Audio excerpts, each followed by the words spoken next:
Here's the thing with newcomers. They look weird. You raise an eyebrow and rest on all your beliefs you have learned in all your years. So is that any different when it comes to new 4x4s that decide to enter the market? Let's get into this. You stand 50 meters away from a car park full of dual cabs in Australia, and honestly, every single one of them looks like a copy of a copy. Then this thing rolls in. The front end of the new Kia Tasman with those, let's call them really aggressive, blocky wheel arches. Look, it hits people like a brick through a window. People hate it or they're completely fascinated by it, but nobody is looking away. And that is the entire commercial play from Kia here. When you're entering a market where two giant models hold almost 100,000 sales between them, safe design is just invisible design. You have to force immediate recognition, even if it pisses half the room off. Now, some folks have called it a gimmick, drawing comparisons to when Mercedes-Benz tried to dive into the ute market with the X-Class. But there is a massive, massive distinction here that people are missing. Mercedes took a shortcut. They rebadged an existing Navara NP300 platform, slapped a three-pointed star on the grille, charged a premium, and, well, they lasted just 2 years before pulling the plug. Kia didn't do that. They spent massive capital engineering their own bespoke body-on-frame and a ladder chassis platform specifically for this vehicle. That is not a quick cash grab. That is a billion-dollar bet on long-term capability. Back when I was a kid working in the wash bay, and as I have highlighted all so often, I noticed a pattern with buyers that never really left me. People would walk up to a trade ute, look at the front grille for 10 seconds, stand back, nod, and make up their mind right then and there before they even glanced at the spec sheet. We fool ourselves into thinking we buy these tools based purely on logic, but we attach huge emotional stock to visual presence and known symbols. But my view has always been pretty simple. Clarity beats confidence every single time. Showroom aesthetics don't pull a 3-ton trailer out of a muddy creek bed. Hardware does. If Kia wanted to be taken seriously on Australian job sites, in the mines and at caravan parks, they had to hit the non-negotiable workhorse benchmarks. And on paper, they did.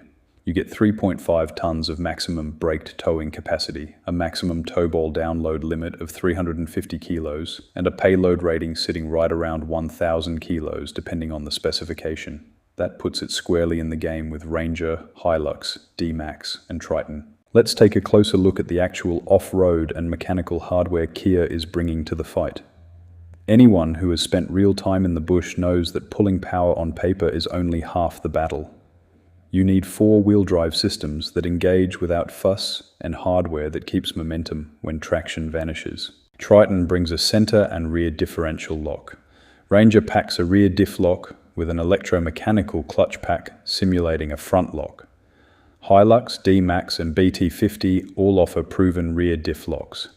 Tasman has to prove its low-range transfer case, and its cross-axle differential locking setup can handle Australian mud, ruts and rock steps without overheating or blinding the driver with electronic warnings. So, let's talk about its heart.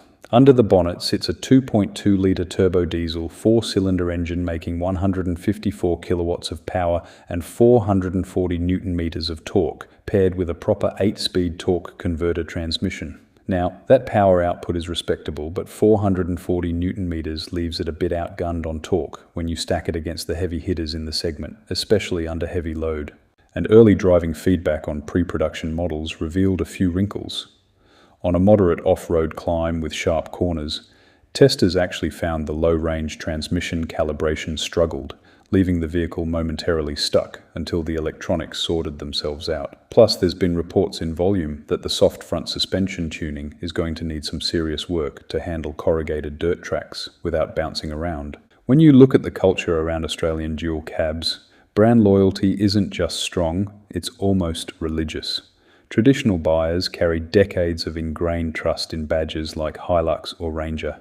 Fleet managers, trade contractors, and mine site supervisors don't buy on promises, they buy on proven uptime, parts availability, and resale value. For Kia to overcome that culture problem, they can't just be equal. They have to demonstrate that the vehicle survives 5 years of relentless abuse in corrugated red dirt without falling apart.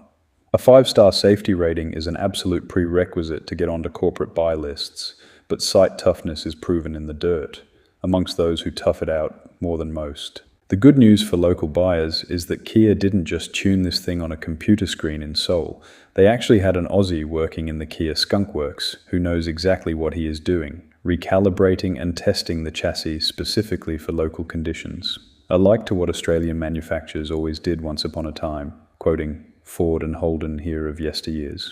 They know that if this ute fails to impress the die-hard four-wheel drive clubs, the caravan haulers, or the fleet managers looking at whole-of-life costs, the whole experiment collapses.